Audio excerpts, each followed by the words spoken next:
Staying in Section 4, where 3 other sports are representing their schools and the section in the New York State Tournament. We start with girls soccer, where Vestal fell to Columbia in the New York State Tournament semifinal 2-0. The Section 2 Blue Devils completed the shutout to move on to the championship.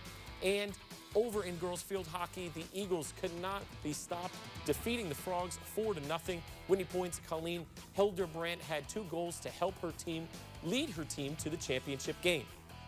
And in volleyball, Minnesink Valley getting the win over Union Endicott 3-1. Owego, the sweep over Messina 3-0. The Black Knights could not be stopped as they defeated the Hillbillies in 3 sets. Tioga joined the Section 4 win column, defeating Jordan Elbridge 3-1. Candor on their home court, winning 3-1.